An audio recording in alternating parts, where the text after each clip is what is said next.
Hello, everyone. Welcome to the show. I'm your host, Brandon Wright. Tonight's episode will be joined by our guest, Mark. Mark's here to talk about time travel.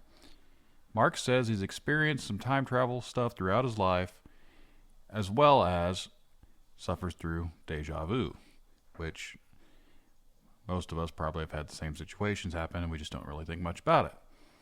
But before we dive into Mark's story, if you've had an encounter or a story to share, please get a hold of me. Send me an email at tinfoiltalespodcast@gmail.com, or you can get a hold of me on Facebook. Just look up Tinfoil Tales.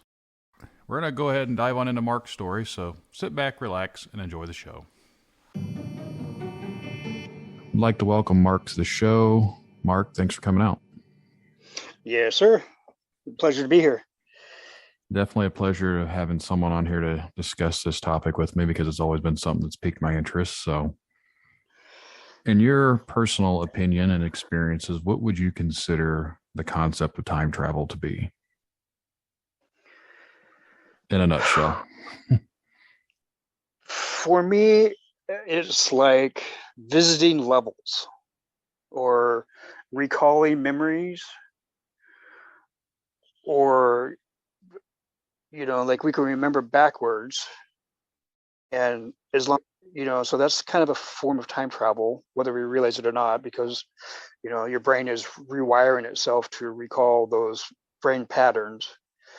And so in the future you have, assuming you exist in an afterlife or in some other form, capacity, parallel world, universe, whatever, you have yourself that exists there, and it's trying to remember back to where you are now. And so you make this connection, so it's like the future is trying to remember the past, which is you here, and you're trying to remember yourself in the past there. And so you get this like communication link that's going, and you basically, I don't know if it's like through quantum entanglement or what, but there's some kind of superposition maybe that happens.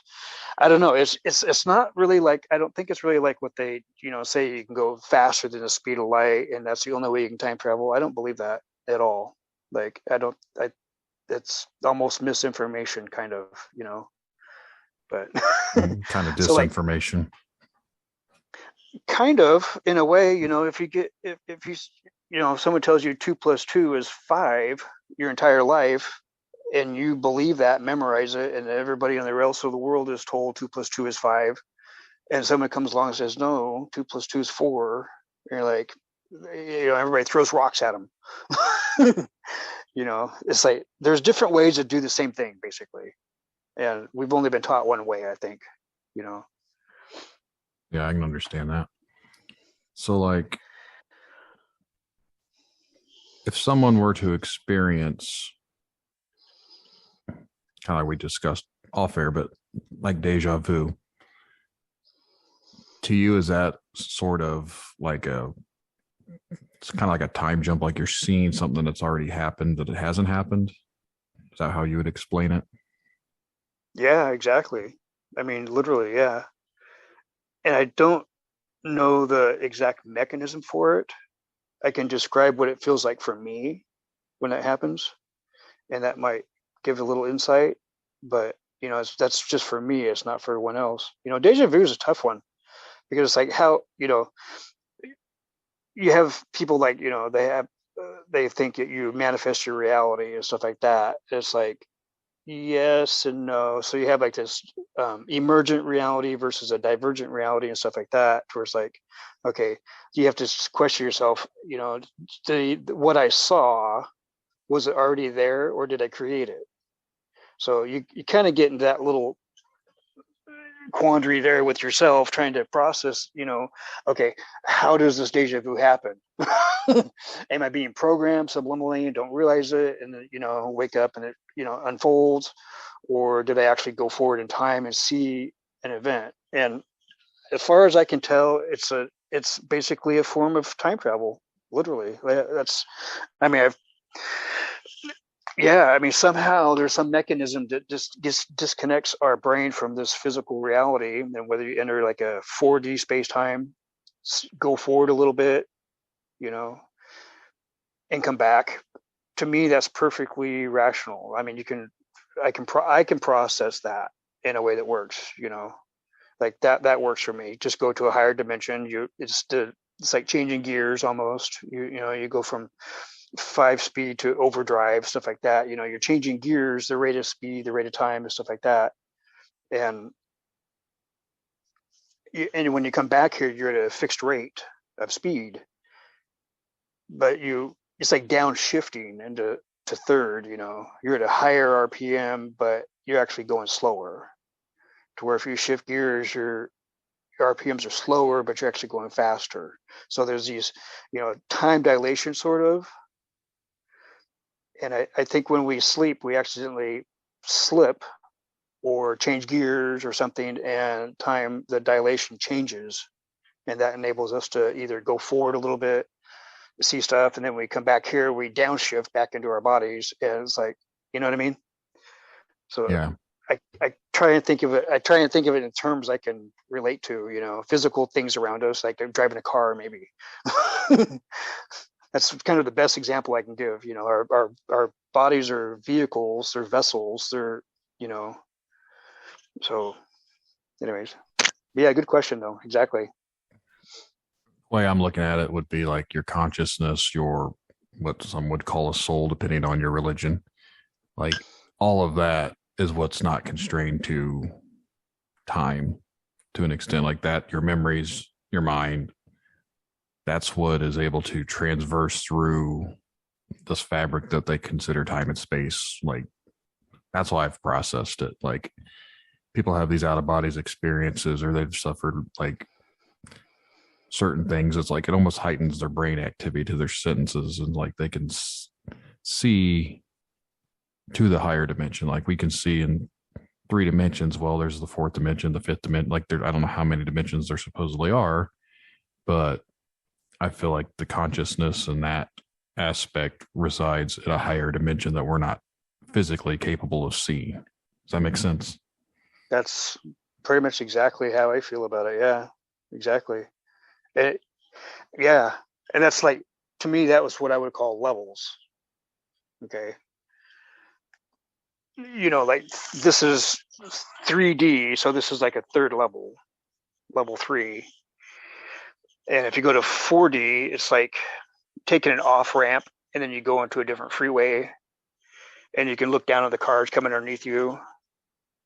You just get a different vantage point, and you can see the events in time happening below you from this higher vantage point. And so I think maybe, like you said, well, your consciousness or your soul, spirit, whatever, goes to this next level up in a gaseous form, maybe, whatever it is, and can view these events happening down below it, and it says, oh, I can see ahead. And so it's you, so you're going to obviously come back and tell yourself, hey, there's a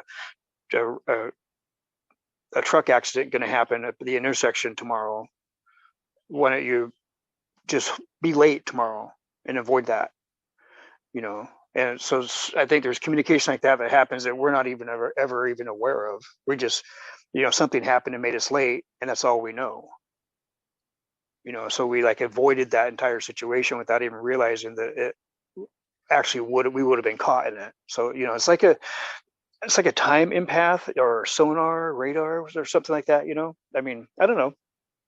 It's different, but I don't think it has anything to do with going faster than the speed of light to go to time travel. I don't think so. I think it's a matter of, like you said, disconnecting from this plane and just entering a different speed. Like if you merge onto a freeway that's going 75 and you're doing 35, it's going to seem really weird. You're like, whoa, life's just steamrolling me.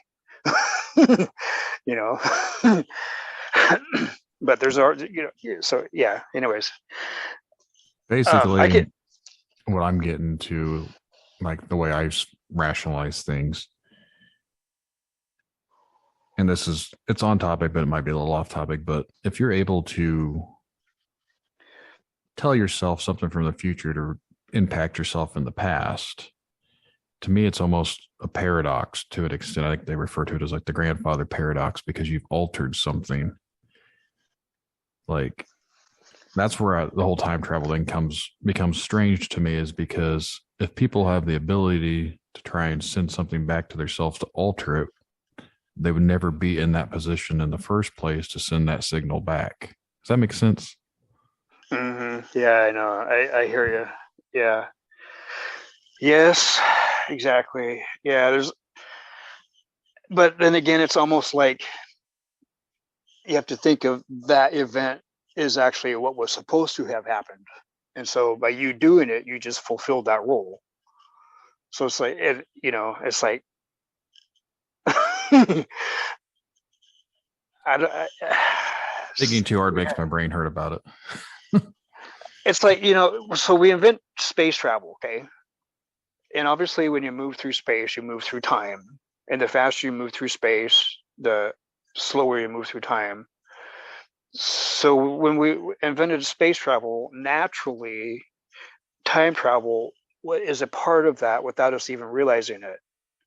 You know, it's like you can't have a rocket without an engine of some sort. So it's like you can't have space without time. So it was when you're inventing space travel, you're inadvertently inventing time travel. I mean, you're doing both at the same time without realizing it because they're both affecting each other.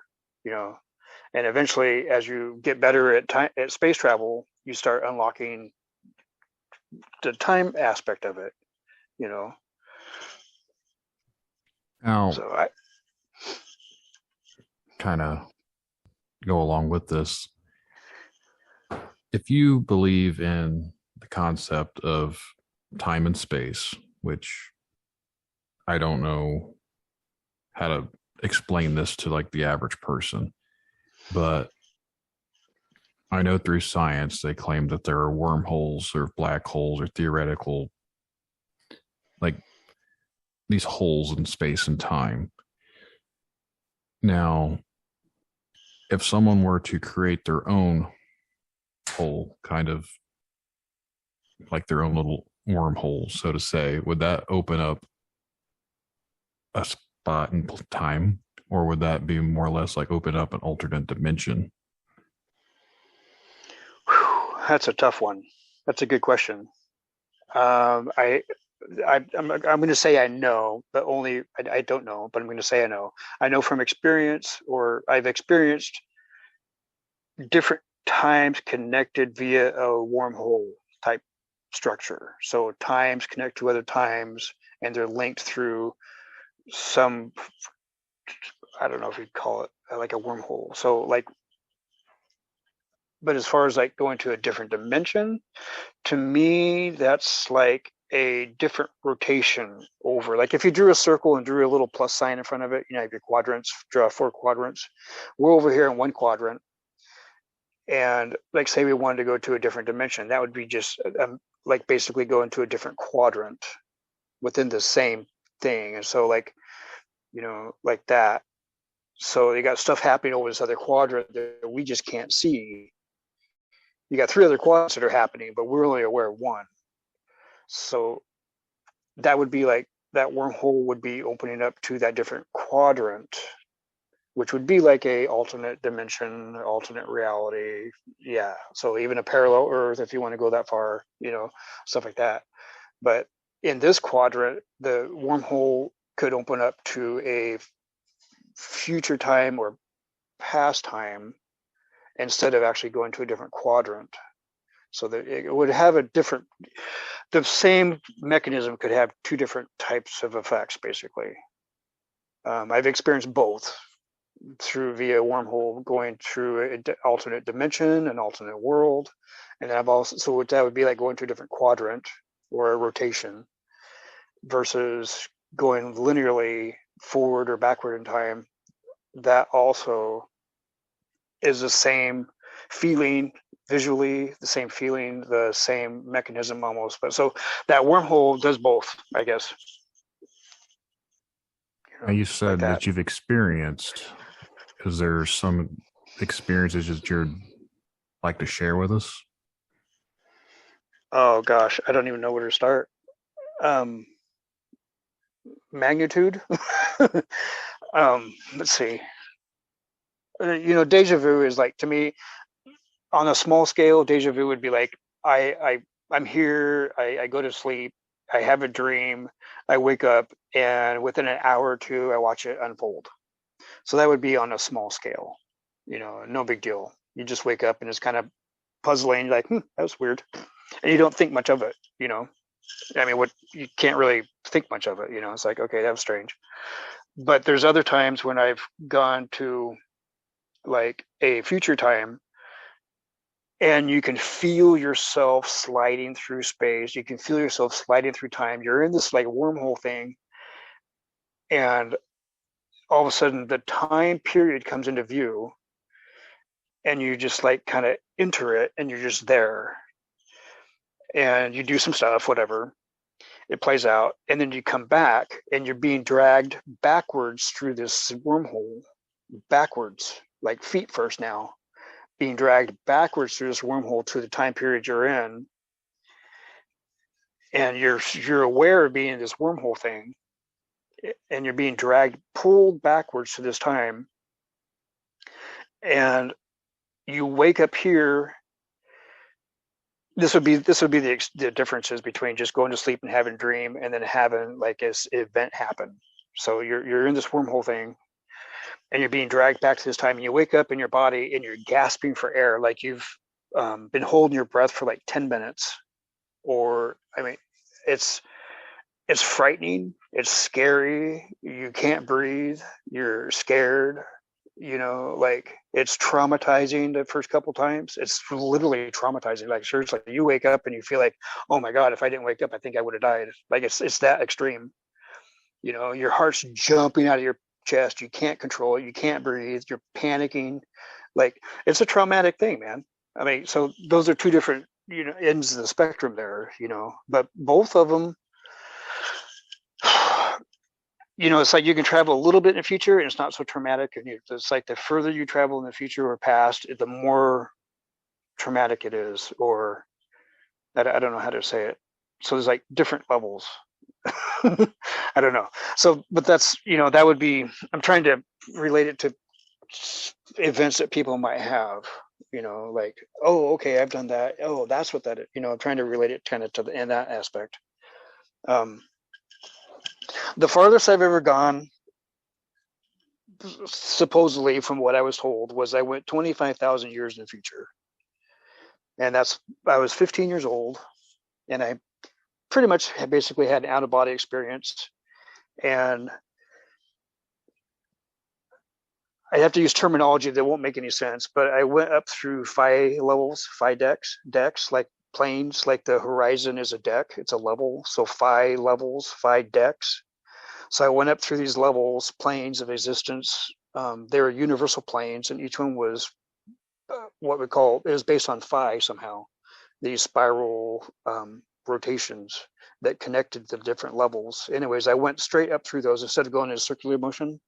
I went straight up through like 7 of these levels, got lost, found myself in a different Earth. It was still Earth, but it was Earth in a future time. And I literally thought I had died. Like I at that point, I literally thought I died. And I saw this guy standing there, and I was like, did I die? And he, I was serious. Like I thought I died. This is it. Here I am. And he said, no, you didn't die. I said, well, where am I at? And he says, well, you're on Earth. And I said, this doesn't look like Earth. He said, well, this is Earth in your future. I'm like, okay, so did I die? I'm still not getting what he's saying. He's like, no, you just time traveled 25,000 years into your future, and we're here to greet you. I'm like, what do you mean? He says, well, we knew you were going to show up on this day, and so we came here at this day to greet you, and you arrived on time. And I was like, whoa. And so, I mean, it's, I'm fully coherent, trying to process this. I'm not believing nothing this guy's saying, I mean, this guy's dressed in white. I think he's like some angel or something. I'm, like, okay, did I pass? Do I get to, I thought I died. Okay, seriously. And anyway, so he takes and shows me around the world. not the world, but the city. I think from the best I can tell, I was in New York City somehow, which I don't know how I got there because I was in the West Coast. So whatever. Anyways, it was New York City from what I can tell in the future. And there's these buildings that were like miles tall, just incredible, man. It's like, oh my God. Anyway, so I'm talking to him and he's showing me, around and he says, we did it. I'm like, we did what? He goes, we did it. We succeeded. I said, and what did you succeed in? He goes, we did it. We got world peace. He says, look around. And so he was showing me how that our future world succeeded in achieving world peace through all countries, through all life, through all the animals didn't fight. I mean, it was just the people didn't fight. There was no money. There was no governments.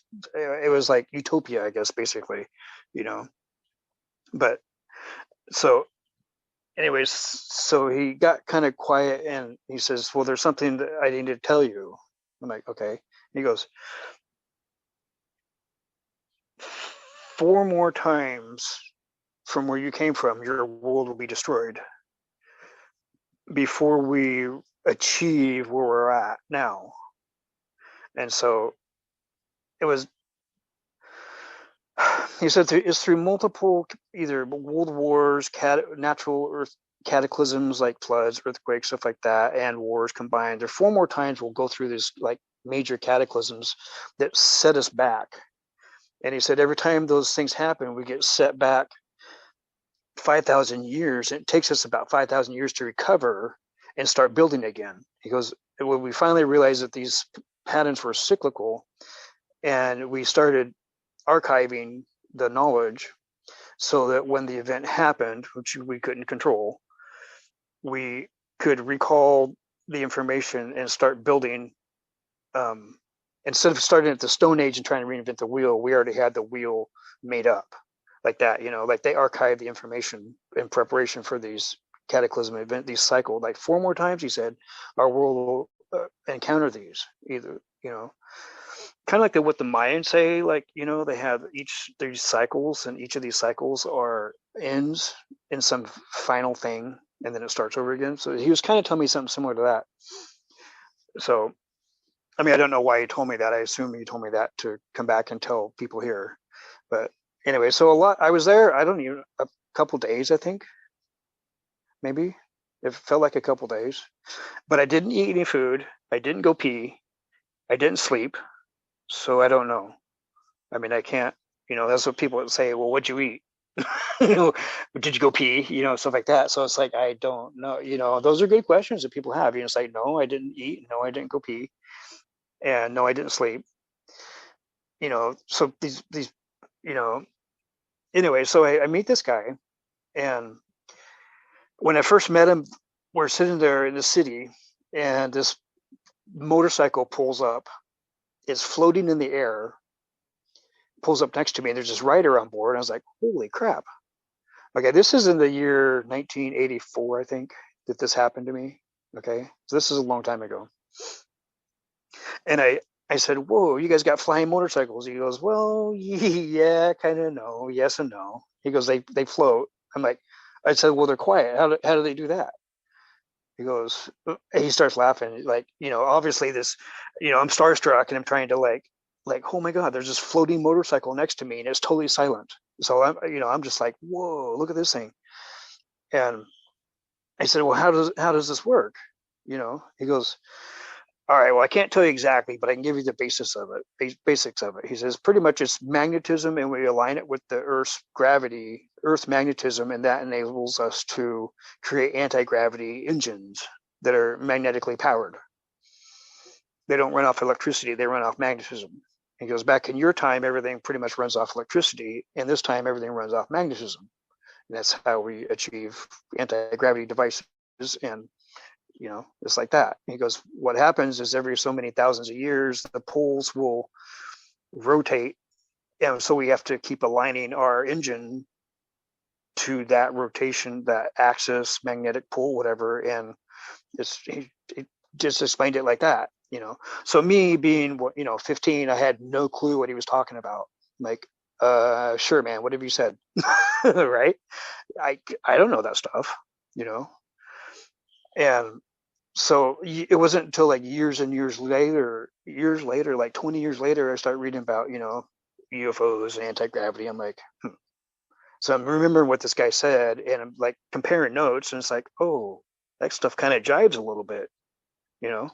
So anyway, so as the experiencer, you doubt yourself. You're like, okay, that didn't happen, you know. Obviously, that didn't happen, you know. So you question yourself, and you become your own worst critic. You know, like, okay, come on, that there's no way that happened. When I got back here, you know, from well, let me tell you how I got back here. So I basically went up 7 levels, these planes of existence, to this futuristic Earth where this utopia was. And he says, when I was ready to come back, he says, well, okay, we got to get you back to your own time. I'm like, yes, please. I agreed. I'm like, yes, I need to get back to my own time. Thank you, please. I didn't know how to get back there. And the reason being is that it would be like going to like a 7th or 8th dimension and trying to find yourself back home through these other dimensions. And on the 3rd dimension, you have like a beach with all these particles of sand. And one of those pieces of sand is home to you. That's your home. It's just so you can't possibly find your way back to that specific piece of sand, which would be equivalent of our galaxy, basically.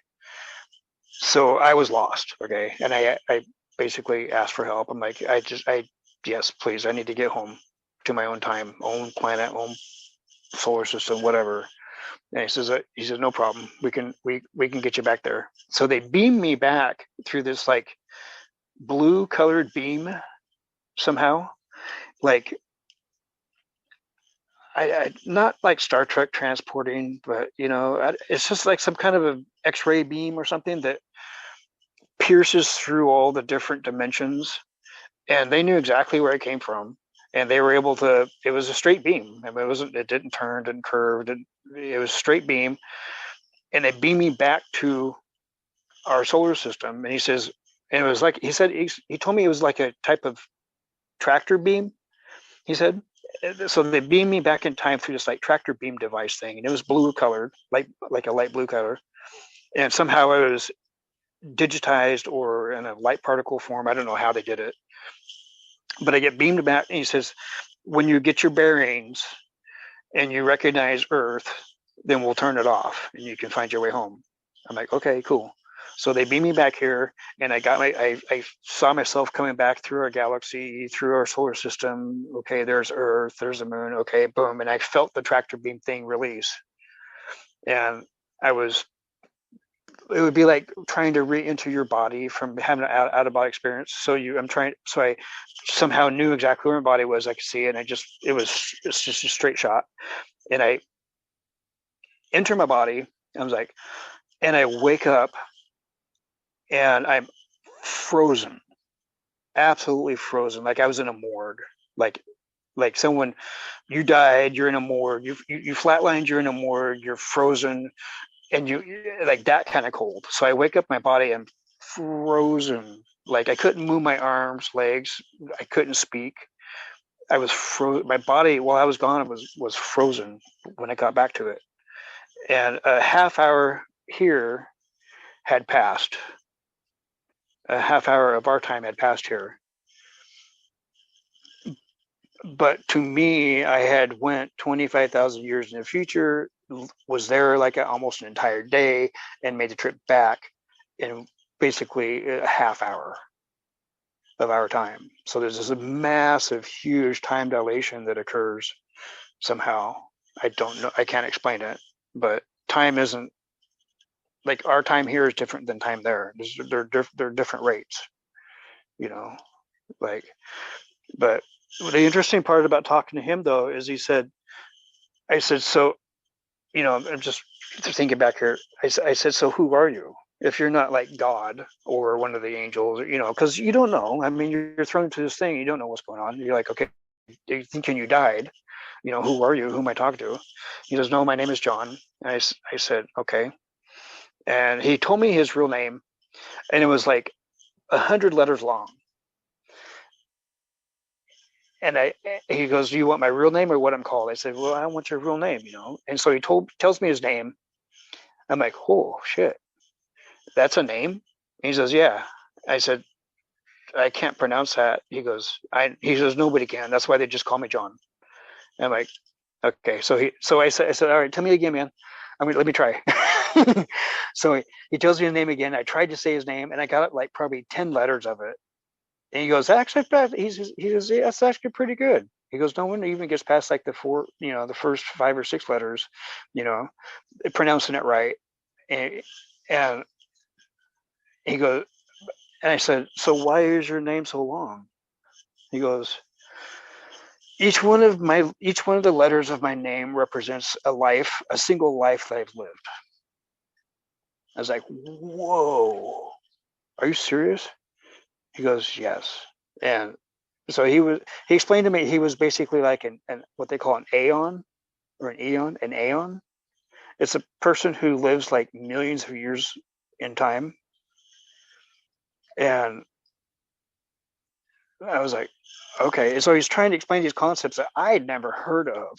I mean, it's not until when I'm in my 30s, like 15, 20 years later, I start hearing about these concepts and like, oh, that's what that guy was talking about, So, so I came back with these future concepts that I didn't even know about and wouldn't even come across until like years and years and years later, So, like I said, you're at the time when you come back, you wake up and you're like, whoa, that was a weird dream.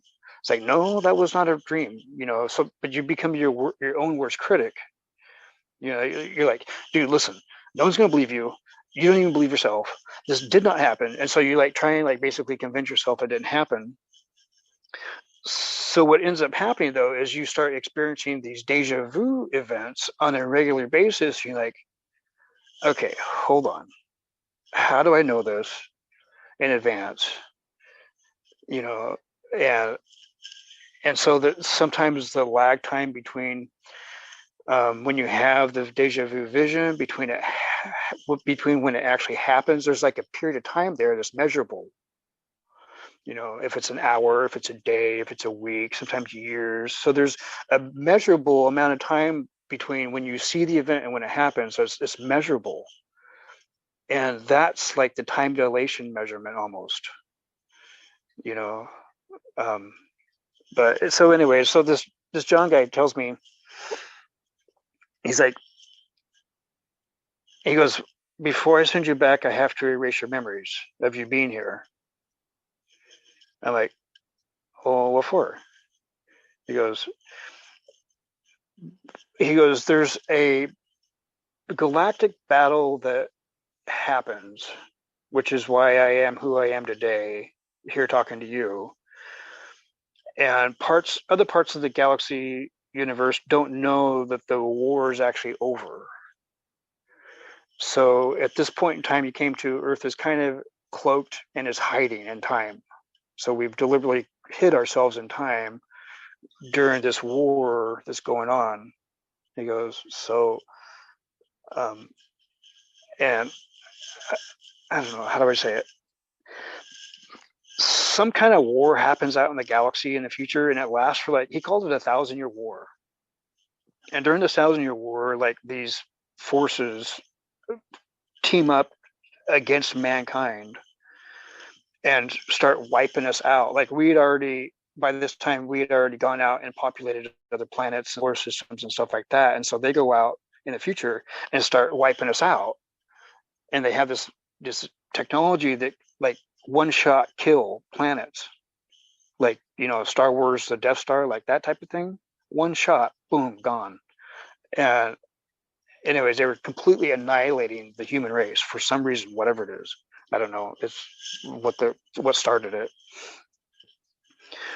But at the time he was a general, in his time he was a general, This is what he tells me. He says, I was a general for the presidency of the United States. I was the leading general, and during this war, the president got injured, killed, and I I assumed the position of commander in charge, and I led us to fight these, to try and save the planet from these invaders. And somehow, he says, they basically, from what he was telling me, he says they were pretty much on us, and it was like within a matter of hours they were going to kill us, like destroy the entire planet. And he said one of their scientists somehow figured out a way to communicate with these beings and made a peace treaty. And he was the one who offered the peace treaty to these other beings, aliens. What I don't want to call them aliens because they're actually like beings, you know. And so, anyway, so because of that, they did not wipe us out, and the entire world knew. You know, it's like Independence Day. Remember that movie Independence Day, where the big alien spaceship comes in and it's like, oh my gosh, we're all dead meat, you know. Yeah. But they and you know, we never made a peace treaty in that movie. It was just they, you know, flew a virus up into the ship and did it that way. But in this instance, there was the peace treaty that was signed and made, and he was responsible for making that peace treaty that stopped the 1,000-year wars. You know, because that was pretty much it. I mean, Earth was like the last standstill, it's the last holdout, and so he's the one that did that. You know, and so the world demanded that he be what they call ambassador of the planet, basically like the world leader. I mean, like all the countries together, all the governments were gone, they're wasted. I mean, the Earth was in annihilation basically, and there was what remnants that were left of society, like, you know, basically our society as it is now, just say completely gets annihilated by this invading race. They worldwide unanimously said, no, you save the entire planet. You are who we want in charge worldwide. And so he didn't want to do it. It's not like he, you know, rigged this whole thing so he could get in power. It was nothing like that. It's like he did not want to do it. He was like, no, I was just doing my job. And so they're like, yes, even more reason why we want you to in charge. So anyways, his title at that time that he told me, his ranking title was ambassador of the planet. And he was delegated to oversee the reconstruction, rebuilding of the planet society. So, you know, I came back knowing this stuff, and it's like, wow, you know. And so you're kind of like biting your nails, you know, when you get back, like, okay, when's this going to happen? You know, it's like, holy, you know, it's like, whoa. But so, like I said again, you know, you become your own worst critic, and you're like, okay, this didn't happen. And what he's telling me is, you know, I made it up in my mind or his imagination while I was dreaming. And you come back and you see these events start occurring. You're like, oh, that's what that is. Oh, that's what that is. And you start slowly seeing these pieces start coming into view as technology and events happen. And you're like, oh my gosh, this is before all that happens. And you start getting a feeling that you start realizing, oh, I am back here before this stuff happens. And you can see it starting to go in that direction, you know, like the AI, the Skynet and all the stuff. You can see all that. It's not here yet, but you know what I mean? So yeah, it's really different. But that was probably the farthest I went, you know, like forward in time. And it wasn't something I tried to do. It was totally accident. And I mean, I'm not proud of how it happened. It's not like a big feather in my cap, you know. I mean, it is, but it isn't. But basically, what happened was I was, you know, smoking pot at a party and was drinking, and I guess basically had an out of body experience and that was the result of it, you know. I guess my question would be, you mentioned that he was supposed to erase your memories, but you remember. So did he not erase your memory? The memories that they erase, okay, while I was there, he said, there's a group of elders that oversee the galaxy. They want to meet you. They're excited to meet you. They knew you would come here and they want to meet you. And so that's the part that they erased, was who they were. That meeting is what they erased. The rest of it, he said, the rest of it you can remember, that's fine, no big deal. But when you meet these people, this part I have to erase because it's for your protection, so that when you get back, there's no one can try and harm you to get that information out, because it doesn't exist. And it was basically what they wanted to erase. The memories were who I met, these what he called elders, galactic elders, they're aeons, and the exact GPS coordinates to that time location where Earth was currently cloaked in time and space. And he says there's two things that you can't take back with you: your location here and the meeting you're about to have. And he says it's for your protection. And he says it's also for ours.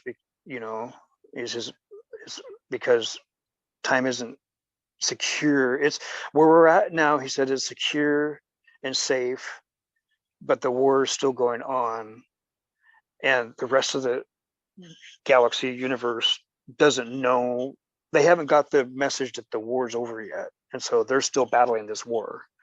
He says where we're at now, we're at peace. And so he was basically protecting the future by not letting me take back the coordinates to get there. Does that make sense? Yeah. Do you ever wonder why that was you? Like, of all the people in the world, like, how did this happen to you?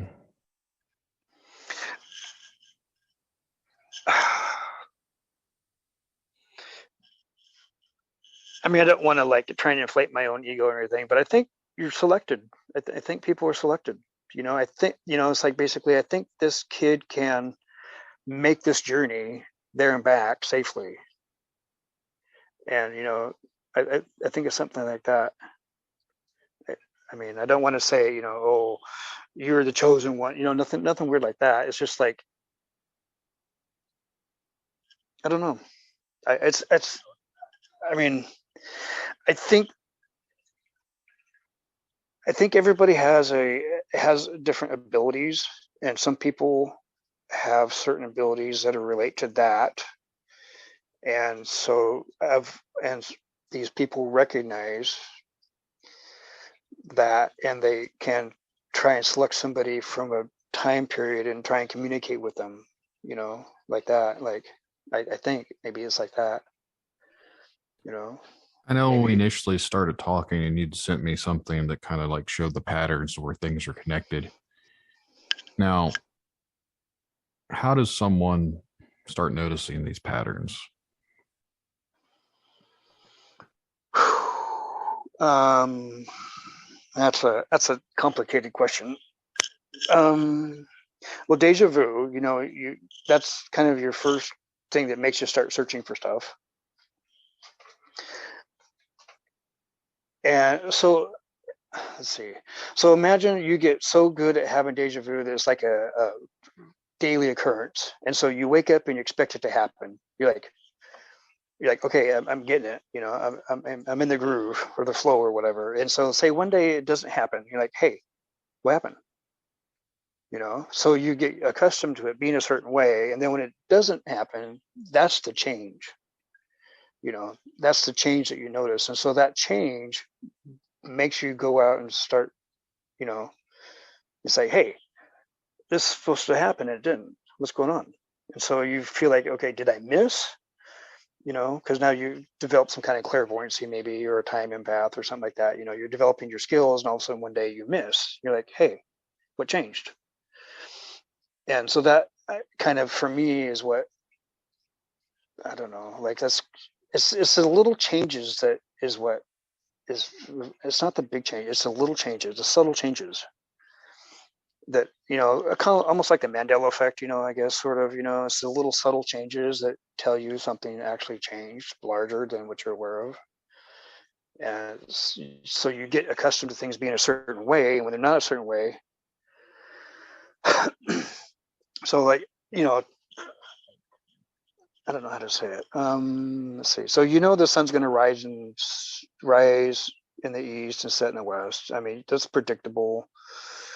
You know that when the moon has a cycle to it, the lunar cycle, the galaxy, it takes 230 million years for the sun to grow. These are all predictable events that you can count on, and so you have this time dilation is associated with that, and you can speed up time or slow it down. Doesn't matter. The sun's still gonna, either going sun up, sun down at a faster rate or slower rate. It's still gonna be the same thing. So one day when that doesn't happen, you're like, that's the change. That's a huge change. It's like, whoa. So when there's something out of order, that actually stands out more so than the because these cycles are periodic. They're not fixed. I guess they're fixed. They're synchronized with each other. Um, you let's see. I'm trying to think of an example. So you, like, when you have the deja vu experience, you can almost interact with that. Like, say one of your deja vu experiences was you saw a tree fall down, and you wake up and sure enough that day it's really stormy and windy and you see a tree fall down. You're like, cool, deja vu worked again, yay. And so you kind of expect it, but that didn't say it didn't happen for like, it wasn't until like 6 o'clock that night. You had all day long to process that or do something. So you get to where you can kind of perceive these events happening, and you get good enough to where you're like, okay, this tree's going to fall down. I don't have a chainsaw. It's going to land on my shed. It's going to ruin my shed I just built, my little garden shed. So now I need a chainsaw. Okay, so I need to go wake up in the morning and go get a chainsaw because later on today this is going to happen. So you start going through life like that a little bit.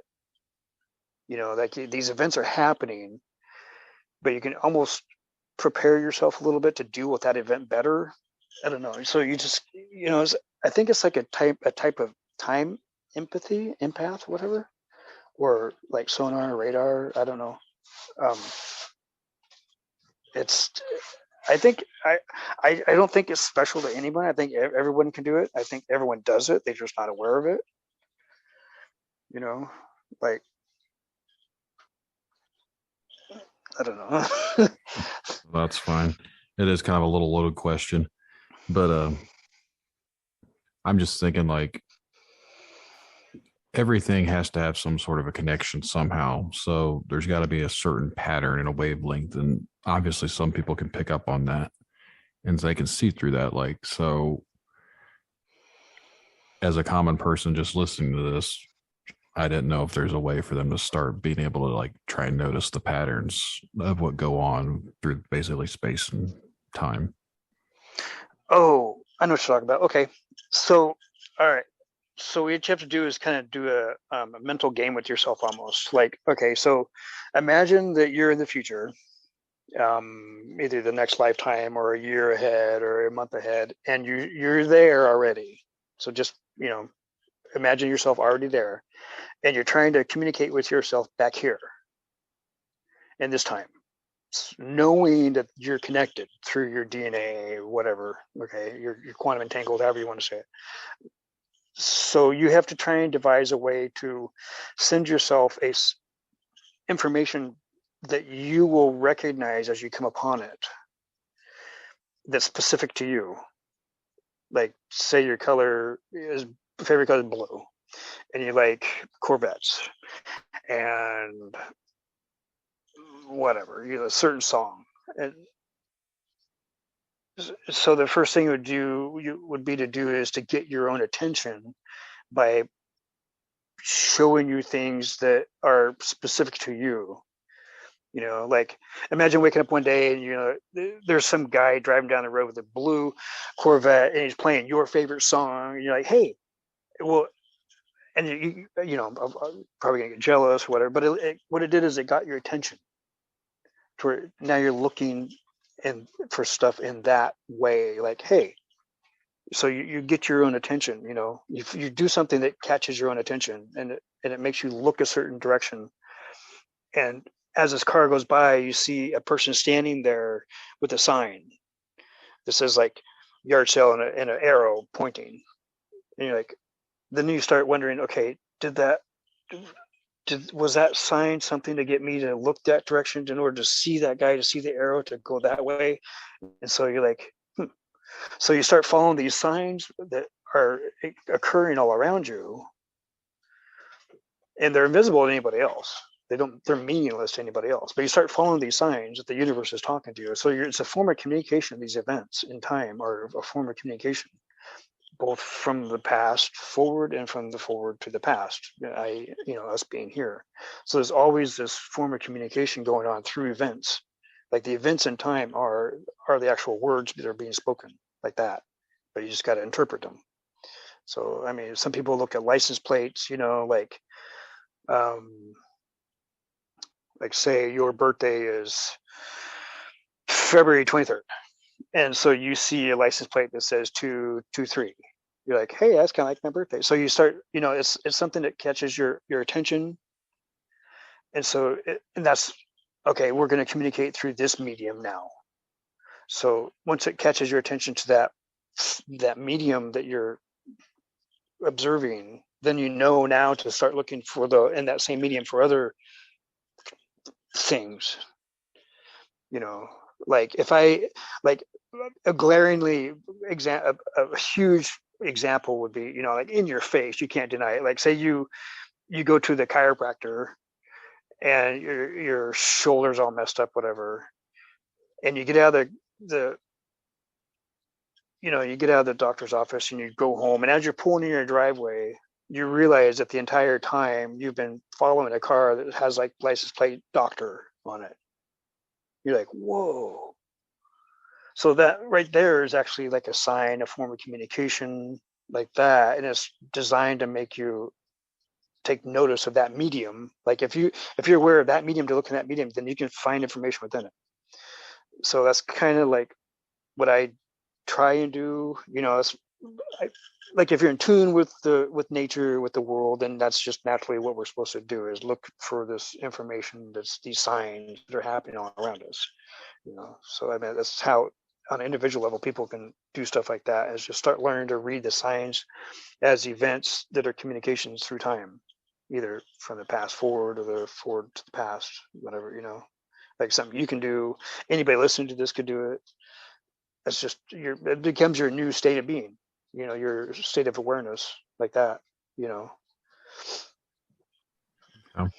it's something to definitely start looking into.